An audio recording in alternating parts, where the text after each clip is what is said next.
Why wasn't Jesus born in the 20th century in America? One of the most important things to understand about human beings is that we are asleep. Even when you think you are awake, you are not truly awake. Your wakefulness is very fragile. It is so minuscule that it hardly matters at all. It's just a pretty name, but utterly empty. You sleep at night. You sleep during the day. From birth to death, you keep changing your sleep pattern, yet you have never truly awakened. Simply opening your eyes does not mean you are awake until the inner eye is opened, until your inner self is filled with light, until you can truly see yourself and know who you are. Do not fool yourself into thinking you are awake. That is the greatest illusion in which humanity lives. And once you accept that you are asleep, there is no need for any effort to try to be awake. The first thing that sinks deeply into your heart is that you are completely asleep. You are dreaming, day after day. You dream sometimes with your eyes open and sometimes with them closed, but you are dreaming. You are a dream. You are not yet reality. And of course, in a dream, anything you do is meaningless. Anything you think is useless. And whatever you project is still only part of your dream. It never allows you to see what is truly present. Therefore, the emphasis of the Buddha, and not only Gautama Buddha, but all the Buddhas throughout the ages, can be encapsulated in one word: awakening. Continuously, for centuries, all their teachings have been summed up in one word: awakening. They have devised methods, strategies. They have created conditions, spaces, and fields of energy in which you can be suddenly shaken into awareness. Yes, until you are jolted, until your very foundation is rocked, you will not awaken. You have been asleep for so long that it has permeated the very core of your being. Every cell of your body and every fiber of your mind has become steeped in sleep. This is no small matter. Therefore, a great effort is needed to become alert, to concentrate, to observe, to become a witness. If there is one subject on which all the Buddhas in the world agree, it is this: that human beings are, indeed, asleep, and that it is time to awaken. Awakening is the goal, and awakening is the essence of all their teachings. Zarathustra, Lao Tzu, Jesus, the Buddha, Baha'u'ddin, Kabir, Nanak. Everyone who has awakened has preached a single message, though in different languages and through different symbols, yet their song is the same. It is like the saltiness of the sea. Whether the sea is tasted in the north, east, or west, it is always salty. The flavor of the Buddha nature is wakefulness. But you will not make any effort if you continue to believe that you have already awakened. Then there is no reason to strive. Why bother? You have created religion, God, prayer, and ritual from your own dream. Your God is just another part of your dream, like anything else. Politics is a part of your dream. Religion is a part of your dream, your poetry, your painting, your art. Everything you do is because you are asleep. You do it according to the state of your own mind.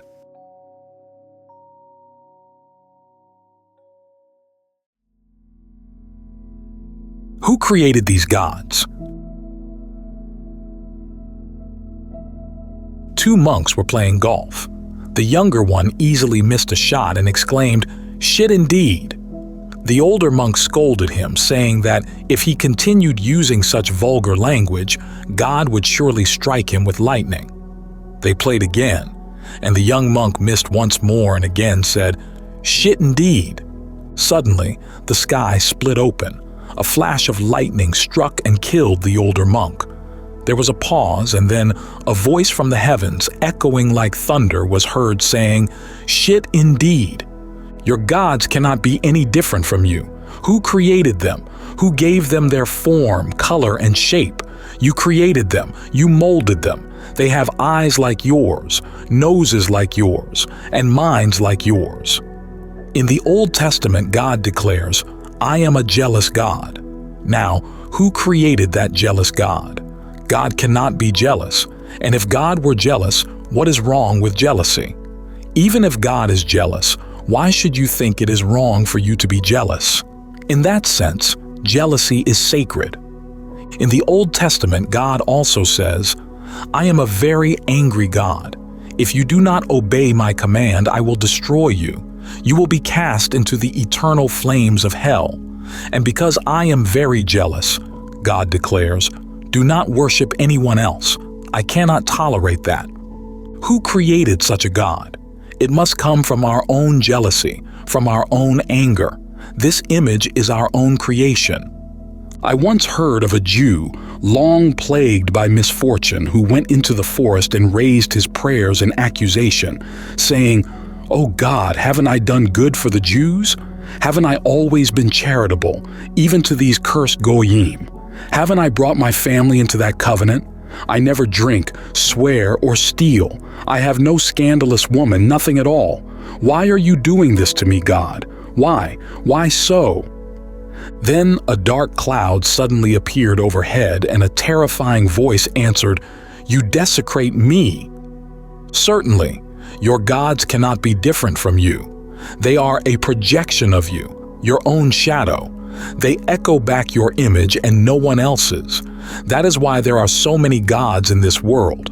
Hindus, for example, have a certain idea of God, a Hindu idea that reflects the mind of the Hindu. If you look back at the Hindu scriptures, you will be astonished. You would scarcely believe the kinds of gods the Hindus have created, very lewd ones. Adultery is extremely common among the Hindu gods. They not only engage in adulterous games in Hindu heaven, they cannot even leave the earth alone. They come down to earth to rape women, to seduce women outright. They even withhold forgiveness for the wives of great prophets. And because they possess infinite power, they can even appear as a husband. They can look like a husband. And women have no idea who is hidden behind that facade. Who created these gods? They must be the product of a very lewd mind, deep within. And this is also true for all other gods of every other religion. Precisely because of this, the Buddha never spoke of God. He said, "What use is it to talk about God to those who are asleep? They will hear it in their dreams. They will dream of whatever is spoken to them, and they will create their own gods, completely false, utterly powerless, and entirely meaningless. It is far better not to have such gods." That is why the Buddha did not concern himself with discussing gods. His entire focus was on awakening you. A story is told of an enlightened Buddhist master who was sitting by a river one evening, enjoying the sound of flowing water and the rustle of the wind through the trees. A man approached and asked him, "Please, teacher, could you give me one word that captures the essence of your religion?" The master remained silent, utterly silent, as if he hadn't heard the question. The man then asked, "Are you deaf, or what's wrong?" The master replied, "I heard your question, and I have already answered it. Silence is the answer. I remain silent. The pause, that emptiness, is my answer." The man said, "I cannot understand such a mysterious answer. Can't you make it any clearer?" So the master wrote the word meditation in small letters in the sand beneath his finger. The man said, "Now I can read it. It's better than before. At least I have one word to ponder. But can't you clarify it any further?" The master rewrote Thien. This time, of course, he wrote it in larger letters. The man felt a bit confused, uncertain, even offended and angry. He said, "You're writing Thien again? Can't you make it any clearer for me?" Then the master wrote the word in very large capital letters, meditation. The man exclaimed, "Teacher, you seem to have gone mad." The master replied, "I have descended very deeply already. My first answer was correct. The second answer was not as correct. The third even less so, and the fourth is far off. Because when you write meditation in all capitals, you have, in effect, created a god from it. That is why the word Thuong De, God, is written with a capital G. Whenever you wish to exalt something to the highest, supreme level, you write it in capital letters. The teacher said, "I have committed a sin." He then erased all the words he had written and said, "Please, hear only my first answer. That is the only one that remains true." Silence is the space in which one awakens, whereas a noisy mind is the space in which one remains asleep. If your mind is constantly chattering, you are asleep. Sit in silence. If the mind disappears and you can hear only the gentle sound of birds chirping, the murmur of nature, with no inner mind at work, complete silence, then awareness will arise within you. It does not come from without. It arises from within, growing from you. Remember, you are asleep. Husbands and wives are asleep together. Around 3 a.m., a wife dreams of having a secret meeting with another man, then dreams that her husband is coming. In her sleep, she screams, "Oh my God, my husband!" Startled awake, her husband leaps out of the window. And remember, this is not a laughing matter. It is reality. It is how you live. It is how human beings exist in their ordinary state. A wife, trying to reclaim her husband's love, follows the advice of a friend. She brings him a pair of flip-flops and some cigarettes when he comes home late at night, hands him a glass of water, presses herself into his arms wearing only a thin silk dress, and finally whispers, "Go up to the attic, my love." "All right," her husband says in astonishment. "After all, you always meet hell when you come home." We live as if we are utterly oblivious to what is happening around us. And yet we have become so efficient at doing everything that our actions are performed automatically, without any conscious awareness. They become mechanical, automatic. We operate like machines. We are not truly human. We are machines. This is what George Gurdjieff repeatedly said, that humans exist like machines. His words made many uncomfortable, for no one likes to be called a machine. Machines prefer to be called gods. Then they feel exalted, inflated. Gurdjieff often referred to people as machines, and he was right. If you observe yourself, you will see how mechanically you behave. Russian psychologist Pavlov and American psychologist Skinner were 99.9% correct about human nature. They believe that humans are merely exquisite machines. There is no soul in human beings. I say they are 99.9% right. They only miss by a very small margin. In that small margin reside the Buddhas, those who have awakened. But they can be forgiven, for Pavlov never encountered a Buddha. He encountered millions of people like you. Skinner studied both humans and rats and found hardly any difference. Rats are simple, that's all. Humans are only slightly more complex. Humans are highly sophisticated machines, while rats are simple machines. Studying rats is easier. That is why psychologists often study rats. They research rats and then conclude about humans, and their conclusions are nearly all correct. I say nearly, mind you, because that 1% is the most significant phenomenon ever. A Buddha, a Jesus, a Mohammed. A few truly awakened individuals exist, but B.F. Skinner would never find a Buddha, certainly not in America.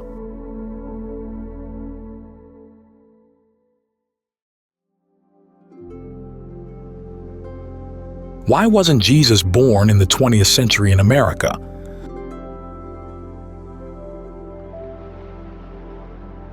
Someone asked a clergyman, why wasn't Jesus born in the 20th century in America? The clergyman shrugged and replied, in America? That simply couldn't happen. First of all, where would he find a virgin? And secondly, where would he find 3 wise men? Without a virgin mother and 3 wise men, how could Jesus be born? I have also heard that in one church, a priest invited all women who were still virgins to stand up. Only one woman, accompanied by her young daughter, stood up. Surely she must be the mother, and the priest then said, "Do you think you are still a virgin? You are a mother." She replied, "Yes, I am truly a mother. But this little girl is still a virgin even though she cannot stand on her own feet. Where would B.F. Skinner ever find the Buddha? Even if he could, his preconceptions and ingrained ideas would not allow him to see the Buddha. He would only see a rat. He simply cannot comprehend anything that a rat cannot do. Nowadays, rats do not meditate. They do not become enlightened. His notion of human beings is merely an amplified version of rats. And I still say that he is right for the vast majority of people. His conclusions are not entirely wrong. Moreover, the Buddhas would agree with him about what we call ordinary humanity. Ordinary humanity is completely asleep. In fact, even animals are not as awake as they should be. Have you ever seen a deer in the forest? How alert it appears, how cautiously it treads? Have you ever watched a bird perched on a tree, how intelligently it observes everything unfolding around it? When you approach the bird, it maintains a certain distance. If you step a little closer, even one more step, it suddenly takes flight. It has a clear awareness of its territory. If someone enters that territory, it becomes dangerous. If you look around, you'll be amazed. Humans seem to be the sleepiest creatures on this earth.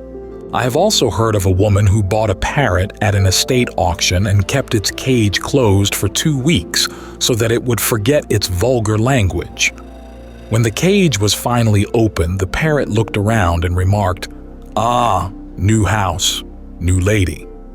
Later, when the woman's daughter returned home, the parrot added, "Ah, new girl." That same night when the husband came home, the parrot squawked, back with the same old man. "Hello, Joe." Humans are so deeply self-absorbed. In fact, that is what the Christian parable about Adam's fall is all about. Adam's expulsion from Eden. But why were Adam and Eve cast out of paradise? They were cast out because they ate from the tree of knowledge. They were cast out because they became merely a thinking mind and lost their awakened heart. If you become only a mind, you lose your heart. Mind means sleep. Mind means clamor. Mind means mechanical. If you become solely a mind, you lose your awakened heart. Thus, the entire task is, how do you become heart and let go of the mind? You must discard all the knowledge you have accumulated. It is this knowledge that keeps you asleep. The more knowledge you have, the deeper your sleep becomes. This too is my observation. Villagers, with their natural simplicity, are far more awake and alert than university professors and scholarly academics in hallowed halls. Scholars are nothing but parrots. Academic intellectuals are filled with nothing but sacred manure, with an utterly meaningless clamor, that is, a mind without an awakened heart. Those who work with nature, farmers, gardeners, laborers, carpenters, painters, are far more alert than those who work in universities, such as department heads, vice principals, or principals. When you work with nature, nature is alert. The trees are alert. Their alert appearance may differ, but they are very much awake. Now there is scientific evidence of their alertness. When a lumberjack approaches with a saw in hand and with a determined, focused intent to cut, every tree that sees him trembles. There is now scientific evidence of this. I'm not speaking poetically, I'm speaking scientifically. There are now tools to measure whether trees are happy or unhappy, fearful or fearless, sad or blissful. When the lumberjack comes near, all the trees begin to tremble. They become aware that death is near. And the lumberjack has not yet cut a single tree. He has only approached. And something even stranger occurs. If the lumberjack simply walks by without any deliberate intention to cut, then no tree becomes fearful. Even with the same lumberjack and the same saw, it seems that his intention to cut influences the trees. This means that his intention is understood. The very vibration of his intent is decoded by the trees. And here is an even more significant scientific observation. If you enter a forest and kill an animal, not only does the animal kingdom around that spot begin to tremble, but the trees also tremble. If you kill a deer, every deer around senses the shock of the killing and becomes sorrowful. A profound trembling arises within them. Suddenly, they are afraid, not for any specific reason. They may not even see the deer being killed, but somehow, in a subtle way, they are affected by instinct, by intuition. And it isn't only the deer that are affected. Trees are affected, parrots, tigers, eagles, even blades of grass. Murder has occurred, devastation has taken place, death has happened. Everything around is influenced. Indeed, humans seem to be the sleepiest creatures of all. These teachings of the Buddha must be contemplated deeply, absorbed fully, and practiced faithfully.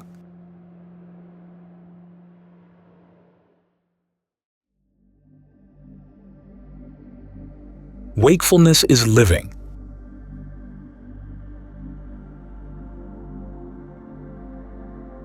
You live only to the extent that you are aware. Awareness is the difference between death and life. You do not truly live merely because you breathe or because your heart beats. Physically, you might be kept alive in a hospital without any conscious awareness. Your heart may keep beating, and you may continue to breathe, and machines can sustain you for many years. In the sense that you continue to breathe, your heart keeps beating, your blood circulates. Nowadays, many people in advanced nations live in a vegetative state in hospitals because advanced technology can indefinitely delay your death for years, even centuries. You can be kept alive. If that is life, then you are kept alive. But that is not living at all. Merely being vegetative is not living. The Buddhas define life differently. They do not say you live because you can breathe or because your blood still circulates. They say you live if you are awakened. Thus, except for those who have truly awakened, no one is really alive.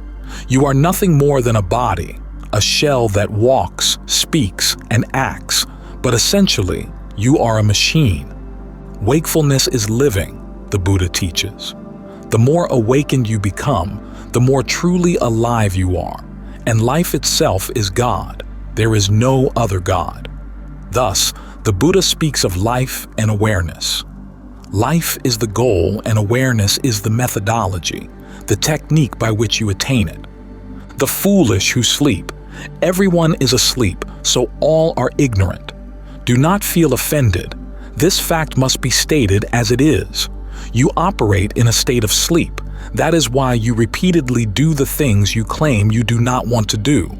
You do those things that you have resolved not to do. You engage in acts you know are wrong, and you neglect the things you know are right. How can this be? Why can't you walk straight? Why do you keep running into dead ends? Why do you wander off course? Consider a young man with a good voice who is invited to participate in a historical play. Although he pleads for exemption, saying he is always confused in such situations, he is assured that the task is very simple. He need only recite one line. I come to seize the kiss and plunge into the brawl.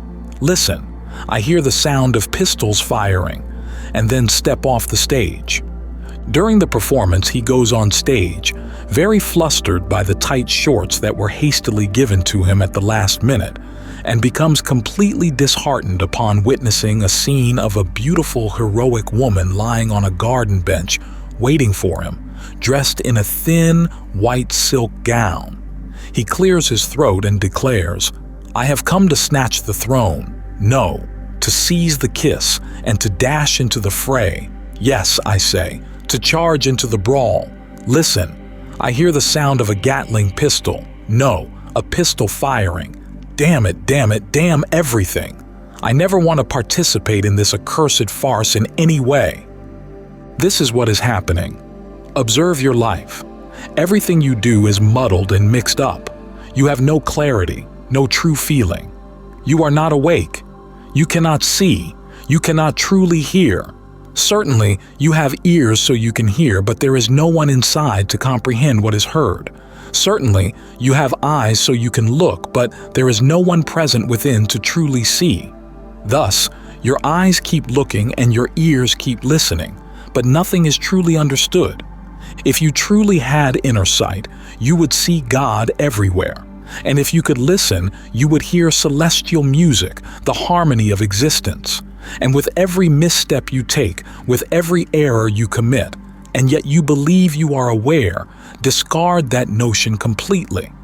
Let it go as a giant leap, as a decisive step. For once you abandon the idea that I am aware, you will begin to seek the means and the method to truly know. Therefore, the first thing that must sink deep into you is the fact that you are asleep, completely asleep. The Buddha is right. He said, "The sleeping fool appears as if dead, but the awakened master lives forever." Modern psychology has discovered some significant things, even if, on the intellectual level, these discoveries are merely a beautiful beginning. If they have been uncovered intellectually, sooner or later they will also be experienced existentially. Freud was a great pioneer, of course not a Buddha, but still a person of great significance, because he was the first to propose the idea, now accepted by most of humanity, that humans possess a vast, unconscious, hidden within themselves. The conscious mind is but 1/10 of our being, while the unconscious is 9 times larger than the conscious part. Then one of his disciples, Jung, went a bit further, delving a little deeper, and discovered the collective unconscious. Behind the personal unconscious lies the collective unconscious. Now, someone still needs to uncover yet another aspect, and I hope that sooner or later ongoing psychological research on both sides of the Iron Curtain will certainly reveal it: the cosmic unconscious. The Buddha spoke of it. Thus, we can say, the conscious mind is very fragile, a very small part of your being. Behind consciousness lies the vague subconscious. You might hear its whisperings, but you cannot fully grasp it. It is always there, behind consciousness, pulling the strings. Third, there is the unconscious you encounter only in dreams or when you use drugs. Then there is the collective unconscious, which you only perceive when you venture very deeply into your own unconscious. And if you go even further, deeper still, you reach the cosmic unconscious. The cosmic unconscious is nature. The collective unconscious is the sum total of all humanity that has ever lived. It is a part of you. This unconscious is your personal unconscious that society has suppressed within you, the part that is forbidden to be expressed. Thus, it comes through the back door in the night, in your dreams. And the conscious mind, I call it the conscious mind because that is all it is. It is so tiny, a mere glimmering spark. But even though it is only a glimmer, it is important because it contains the seed, and a seed is always small, yet it holds tremendous potential. Now, an entirely new direction is opening up. Just as Freud opened the way to the depths of the unconscious, Sri Aurobindo opened the way to the heights of consciousness. Freud and Sri Aurobindo are two of the most important figures of our time. Both are intellectual giants. Neither of them is fully awakened, yet both have served humanity greatly. Intellectually, they have made us realize that we are not as small as we seem on the surface, that the surface conceals great depth and great height. Freud delved into the depths, while Sri Aurobindo strove to reach the heights. The mind we normally call conscious is only a true conscious mind, and that is attained only through meditation. When your ordinary awake mind is supplemented by meditation, when your normal conscious mind is merged with meditation, it becomes a truly conscious mind. Outside of that true conscious mind is the superconscious. When you meditate, you catch fleeting glimpses. Meditation is like groping in the dark. Yes, a few windows may open, but you keep falling back again and again. The superconscious is what we call samadhi. You have achieved a crystalline clarity, an integrated awareness. Now, you cannot fall any lower. It is yours. Even in sleep, it remains with you. Beyond the superconscious lies the collective superconscious. The collective superconscious is what is known as the gods in various religions. And beyond the collective superconscious is the cosmic superconscious, which even transcends the gods. The Buddha calls it nirvana, Mahavira calls it kaivalya, the Hindu mystics call it moksha, you may call it truth. These are the 9 states of your being, and you are living in only a small corner of your true self, the tiny conscious mind. It is as if someone has built a magnificent palace and completely forgotten about it, beginning instead to live in its corridors, mistakenly thinking that that is all there is. Freud and Sri Aurobindo, both are towering intellectual figures, pioneers, philosophers, yet both have made grand speculations. Instead of teaching students the philosophy of Bertrand Russell, Alfred North Whitehead, Martin Heidegger, or Jean-Paul Sartre, it would be far better if people were taught more about Sri Aurobindo, for he is the greatest philosopher of our time. But he has been completely neglected and overlooked by the academic world for certain reasons. The reason is clear. Although reading Sri Aurobindo may make you feel that you are not truly aware, and although he himself is not the Buddha, he will nonetheless create a very perplexing situation for you. If he is right, then what are you doing? Why aren't you exploring the heights of your own being? Freud was accepted despite great resistance, but eventually he was embraced. Sri Aurobindo, however, has still not been accepted. In fact, there is not even any direct opposition to him. He is simply overlooked, and the reason is clear. Freud speaks of something beneath you that does not cause much perplexity. You may feel comfortable knowing that you have consciousness, and beneath your consciousness there is the subconscious, the unconscious, and the collective unconscious. But these states are beneath you. You are at the summit, and you may feel comfortable there. But if you study Sri Aurobindo, you will feel confused, even offended, because there are states above you. The human ego never wants to accept that there is anything higher than itself. People want to believe that they are the highest, the ultimate pinnacle, the summit, like Gaurashanka or Mount Everest, believing that nothing is higher than them. That is why modern people want to deny God, because accepting God means you must accept something higher than yourself. And modern ego has become so inflated that the modern mind declares there is no God, no afterlife, no rebirth. And people feel very comfortable, rejecting their own realm, rejecting their own heights. They feel at ease. Look at the absurdity of it. The Buddha is right. He said, "The sleeping fool appears as if dead, but the awakened master lives forever. Awareness is eternal. It knows not death. Only what is unaware dies. Therefore, if you remain unconscious, asleep, you will be doomed to die again and again. If you wish to cast off the endless suffering of the cycle of birth and death, to break the wheel of reincarnation, you must become absolutely awake. You must reach ever higher and deeper peaks of consciousness. And these things cannot be achieved on an intellectual basis alone. They must become an experience, a living reality. I do not tell you to be convinced by philosophy, for philosophical persuasion yields nothing, no true harvest. The real harvest comes only when you make a tremendous effort to awaken yourself.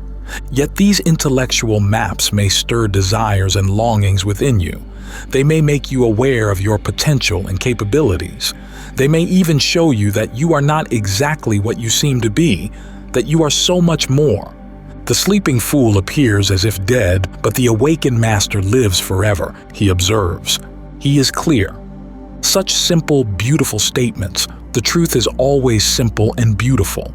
Look at the simplicity of these two declarations. Yet they contain so much depth, the world within the world, the infinite world. He observes. He is clear. The only thing you need to learn is the art of observation. Observe. Observe every action you take. Observe every fleeting thought in your mind. Observe every desire, every impulse to possess. Observe even the smallest gestures, your steps, your speech, your eating, your bathing. Simply observe everything. Let every moment become an opportunity for observation. Do not eat mechanically, nor simply shove food into yourself. Eat mindfully. Chew slowly and observe. And you will be surprised at how much you have missed before, for every bite brings immense satisfaction. When you eat with awareness, even ordinary food becomes delicious. But if you do not observe, you may consume the most exquisite food and never taste its flavor, because no one is truly observing. You simply ingest without awareness. Eat slowly with mindful observation. Let each morsel be chewed, savored, and contemplated. Smell, touch, feel the breeze and the sun's light. Gaze at the moon and become a silent pool of observation, so that the moon is reflected in you with immense beauty. In life, you must continuously observe. Time and again you will forget. Do not be troubled by that. Such is natural. Over millions of lifetimes, you have never truly practiced observation, so naturally, you keep forgetting. But the moment you remember, you observe. Remember this: when you realize that you have forgotten to observe, do not feel regret. Do not be remorseful, because once again you will waste time. Do not feel sorrow saying, "I've missed it again." Do not begin to deem yourself a sinner. Do not condemn yourself, for that too wastes time. Never repent for the past. Live in this moment. And if you have forgotten, so be it. It has become habitual, and habits are hard to break. And this is not just a habit of one lifetime. It is a habit that has been ingrained over millions of lifetimes. Therefore, if you can still manage to observe even for a few moments, be grateful to God. Be thankful, for even those few moments are more than you might have expected. He observes. He is clear. And when you observe, clarity arises. Why does clarity arise from observation? Because the more you observe, the slower your haste becomes. You become more graceful. When you observe, the clamor of your mind subsides, for the energy once used for clamor is transformed into the energy of observation, using the same energy. More and more energy is transformed into observation, and your mind is no longer nourished by chaos. Thoughts gradually begin to thin, losing their weight. Gradually, they will start to die, and when thoughts begin to die away, clarity arises. Now, your mind becomes a mirror. How happy that person is. And when one becomes clear, one is blessed. In fact, it is the very entanglement of confusion that is the root of suffering. Clarity is the foundation of bliss. How happy that person is. For that person sees that wakefulness is life. And now that person knows there is no death, because true wakefulness can never be destroyed. When death comes, you will merely observe it. You will die while observing, yet observation itself will never die.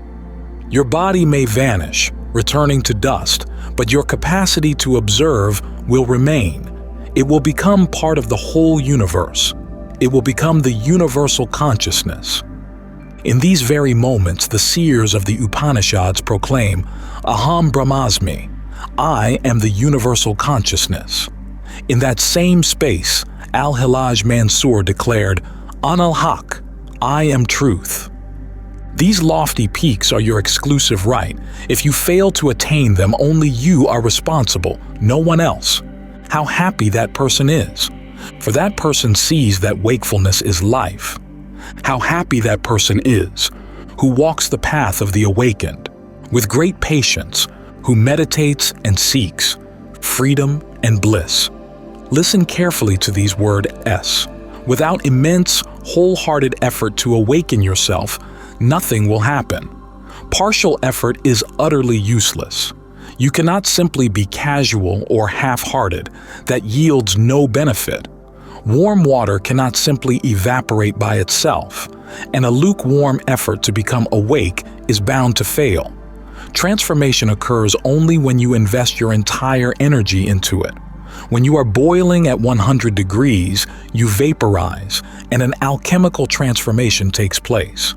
Then you begin to ascend. Have you not observed this? Water flows downward, yet steam rises upward. Exactly the same occurs. The unconscious sinks while consciousness rises. Moreover, rising is synonymous with turning inward and sinking with moving outward. Consciousness turns inward while the unconscious spills out. The unconscious draws your attention to other things, objects, people, but they are always other. The unconscious keeps you completely in darkness. Your eyes remain fixated on others. It creates an externality that makes you extroverted. In contrast, consciousness creates an inner world. It helps you turn inward, deeper and deeper. And the deeper you go, the higher you rise. Growth occurs in both directions simultaneously, just as a tree grows upward and downward. You see a tree reaching high, but rarely notice its roots descending beneath. Yet first, the roots must go down. Only then can the tree soar upward. If a tree aspires to reach the heavens, it must anchor its roots to the very bottom, to the deepest possible depths. A tree grows in both directions. In exactly the same way your consciousness rises and falls, it anchors itself deep within your being. I have spoken of the 9 states of consciousness. The branches of your consciousness will rise, from what we call ordinary consciousness to true consciousness, from true consciousness to superconsciousness, from superconsciousness to collective consciousness, and from collective consciousness to universal consciousness. And your roots will develop from what we call consciousness to the subconscious, from the subconscious to the unconscious, from the unconscious to the collective unconscious, and from the collective unconscious to the cosmic unconscious. The moment your roots reach nature, your inner flower begins to bloom in God. Thus, nature and God are inseparable. In the awakened person, they are bridged. The truly awakened one does not oppose nature.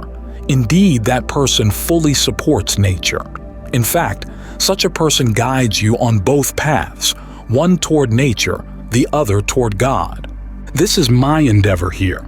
I want you to be so in tune with nature that your roots anchor themselves into the deepest core of your being, because that is the only way to truly grow upward. The roots must be firm in the soil, strong enough to support a towering, mighty cedar reaching skyward. If it must ascend several dozen meters, it needs robust roots. It is because of this that I am misunderstood in this country in particular, and around the world in general. The roots must tap into the energy of desire, for that is the lowest level, the very bottom of you. Only then can your inner flower bloom in the superconscious, in samadhi.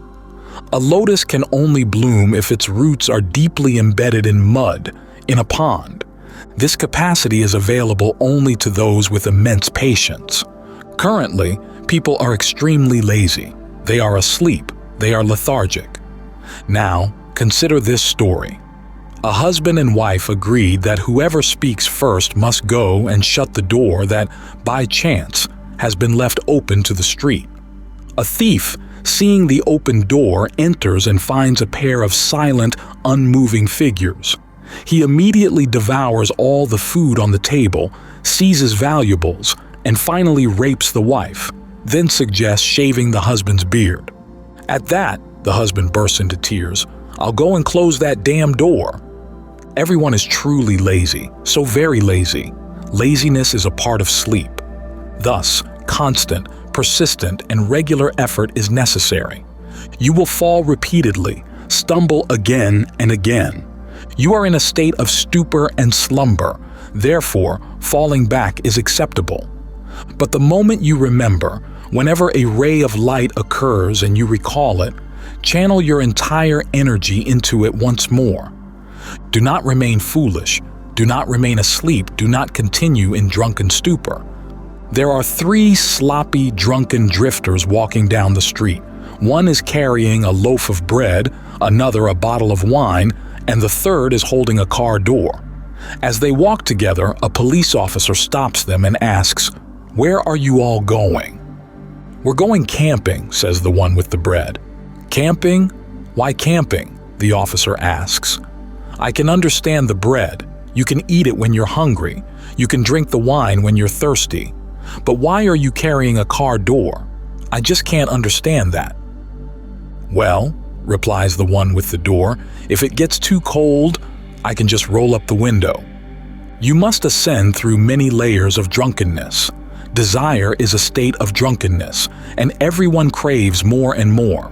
The mind is constantly demanding additional things, and its needs never end.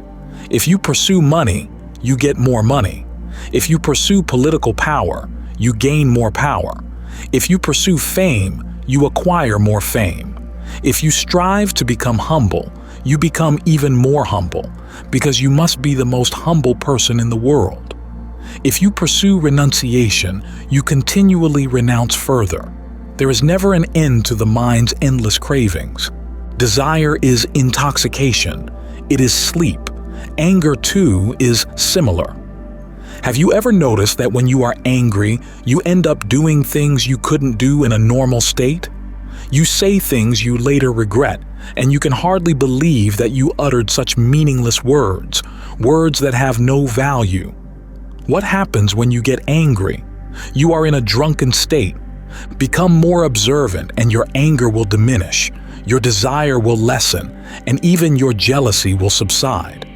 I'm not telling you don't get angry, because that has been told to you through the ages. Your saints have all said, "Do not be angry." So you have learned to suppress your anger. But the more you suppress anger, the more you generate an even greater unconscious within yourself. You are throwing everything into your basement, and eventually, you become afraid to go into that basement, because all these things, anger, desire, lust, are stored there. You know, you have thrown them in there. All sorts of rubbish, dangerous and toxic substances are there. You will not be ready to go inside. That is why people do not want to go inward, because to go inward means to confront all of these things. And no one wants to face them. People want to avoid them. For thousands of years, you have been told to suppress, and because of suppression, you have become increasingly unconscious. I cannot tell you, suppress your anger. I want to tell you to do the opposite. Don't suppress, simply observe, be awake. When anger arises, sit in your room, close the door, and observe it. You have only two choices. Either act in anger, be violent, destructive, tumultuous, or suppress it. You do not know a third way, and that third way is the method of the Buddhas. Not to be attached, not to suppress, but simply to observe. Attachment creates habit. If you become angry today, then angry tomorrow, and the next day as well, you are conditioning yourself to become increasingly angry. Thus, mere attachment cannot free you from it. That is where modern maturity becomes stuck. There are various groups out there, support groups, primal therapy sessions, movement practices, bioenergetic workshops, and countless other beautiful initiatives happening around the world, but they all get stuck at some point. Their problem is, they teach you to express, and that is good, much better than suppression. If you had only a choice between suppression or expression, I would recommend expression. But this is not the real choice. There is a third option, far more important than either of these two. If you express, you form a habit. You learn by doing it repeatedly, and you can't escape from it. In this community, there are at least 50 therapy groups operating for various reasons. They are merely there to balance the thousands of years of suppression, just to provide relief for all the things you have suppressed as dictated by Christianity, Hinduism, Islam, Jainism, Buddhism. They are merely a reversal of the ancient harm that has been done to you over the centuries. But remember, these groups are not the goal. They merely prepare you for meditation. They are not the end in themselves. They simply serve to undo the mistakes of the past. Once you have cast out of your system everything you have suppressed until now, I must bring you to observation. Then it will be easier to observe. Yet you do not become addicted to groups, nor do you become an advocate for them. There are people today all over the world who are addicted to groups. They hop from one group to another. One conflict group ends, then another support group arises, then a movement group, and so on. After only a few days, the urge to join another arises, because where is expression? In ordinary society, they cannot express, they must suppress. Thus, groups become merely an outlet. Ordinary society forces you to suppress, and groups help you express, but you do not truly mature. Then, once again, you return to ordinary society, and you will find yourself in even more dangerous situations. You might end up killing someone. You become so angry. You might be imprisoned, locked away forever.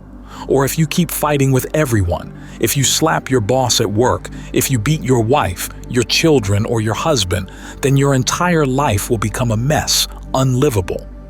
Therefore, after a few days of buildup, you need a different form of confrontation. After a few days of confrontation, you may feel lighter, but once you return to ordinary society, your burdens become heavy again. This does nothing more than provide temporary relief. You might shout about the desires of your heart in a primal therapy group, but if you begin to shout on the street, you'll be hauled off by the police. You might shout within a group setting that is acceptable, useful, even provocative. You are encouraged to shout because since childhood you have suppressed it. It has become a wound. It needs to be opened up. If pus exudes and the wound is left open to the wind, sun, and rain, it will heal on its own, for you have innate healing energy. It is already within you. But if you return to society again, how long can you remain in a primal therapy group? Once again, returning to the same old society, you will have to suppress. You cannot continue to shout there. Thus, if your outbursts accumulate, the vapor accumulates. One day, you must re-enter that group again. This is only a temporary relief measure. It is fine when it occurs, but it cannot transform you into a Buddha. This is where the commune differs from institutes like Esalen. They conclude with groups. We begin with groups. From that point, we start anew. And it is no coincidence that thousands of therapists have taken an interest in my work. They have come here. Among my sannyasins, the largest group compared to any other profession is that of psychological therapists. Now, we can sense a great need around the world for confrontation, primal therapy, and dynamic practices to help lighten everyone's burdens. But they cannot help you become Buddhas, cannot help you truly awaken.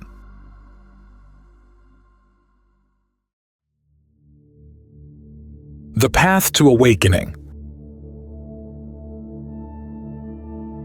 Attachment creates habits and suppression accumulates toxic matter within. In attachment, you hurl your toxins at others, and they, no longer silent, will hurl them back. This becomes a contest. You throw your anger at others, they throw their anger at you, and no one is helped. Everyone is hurt and wounded. And if you suppress, because of the inherent futility of attachment, the monks coined the term suppression. It keeps you out of danger. Suppression keeps you a good citizen, a decent person. It keeps you safe from the risk of being arrested or plunged into hatred. It helps you remain placid. Suppression helps you become a better member of society, and that is true. But it wounds you internally, leaving only scars, and pus accumulates inside. Outwardly, it functions like a lubricant, but internally, you become increasingly broken. If this society and this century are the craziest in all of history, then social status belongs to the past. For 5,000 years, the holy have counseled virtue, and that status belonged to those saints. If people are growing crazier, if people are losing their minds, if people are committing suicide, if people are turning into murderers, then that status surely falls on all those so-called saints, monks, preachers, and leaders. They are responsible for it. Only recently, I told you about how the Canadian government intended to launch a thorough investigation into the commune because an American citizen, a sannyasin, committed suicide, and another American sannyasin went mad. Now I wonder, that person who committed suicide was 60 years old. He had been a Christian for 60 years, yet Christianity was not under investigation. And he had been a sannyasin for not even 60 days. That status belongs to Christianity, not to me. The person who went mad was a Protestant. Now I am being condemned because that person was a sannyasin, yet the Protestant church is not condemned. That person grew up as a Protestant, lived as a Protestant for 37 years, and only a few days ago became a sannyasin. Now, American society is not held accountable. This is strange logic, and I am trying to help people. When that person arrived here, he was already mad. He came here after 6 years of distraction. Since distraction could not help him, he came here and became a sannyasin. Because the Protestant church and its pastors could not help him, he came here and became a sannyasin. Yet they did such good work that it was difficult to bring him back to the ground. And he did not stay here long, only 3 weeks. Now, that status cannot be attributed to me. If that person becomes mad, I cannot be held responsible. But that strange logic still persists. Continuing with this logic, if a sannyasin behaves wrongly, I am condemned. Yet, how many Hindus are imprisoned daily? Hinduism is not condemned. How many Muslims behave inappropriately, yet Islam is not condemned? If a Sikh kills someone, Sikhism is not condemned. This is a world that is utterly foolish and absurd. People come to me asking for help. Many have been helped. 99% of people have been helped. But 1% have been damaged to the point of being nearly beyond help. They too can be helped, but I'm not permitted to help them. For instance, there is someone who prefers to be naked. This person occasionally appears naked before others. Now, that person can be helped, quite easily helped, if they are allowed to roam naked. That person is not dangerous. They do no harm to anyone. They simply harbor this eccentric idea. They like to shock you by appearing naked in public. That is a way to shock you, a way to attract attention, to appear naked before everyone. If that person is allowed to roam naked without anyone noticing, they will be healed. Healing is simple, very simple. Don't be shocked and don't pay attention. That only disrupts you and makes you focus on the fact that the person is naked. If no one notices, if that person can be naked and you say they seem not to be, they will become confused, unable to believe what is happening. They will go and look in the mirror to see if they are truly naked. And the point is, if no one notices and no one is shocked, that person might even try wearing clothes. Maybe strangers will be shocked by the sight of someone dressing. People can be helped, but society does not allow me to help them. Even 1% can be healed because no one is truly beyond healing. But it will take time. It will require patience. The Buddha says, with immense patience one meditates, seeks freedom and bliss. Meditation means observation, and you will achieve freedom and bliss. Therefore, be awake, be reflective, be observant. Work with mindfulness and attention. Live in this way and the light will grow within you. That light matures in its own way. You become quieter, more observant, more meditative, and the light descends upon you in its own way. You need not go anywhere. By observing and working, you transform yourself into an island that cannot be flooded. Your act of observation becomes an island, a fortress where no desire, no craving, no greed, no anger can take hold. With that island, for the first time, you become an integrated individual. For the first time, you become human. This human being is absolutely necessary today. This new human, Homo novus, enough for today.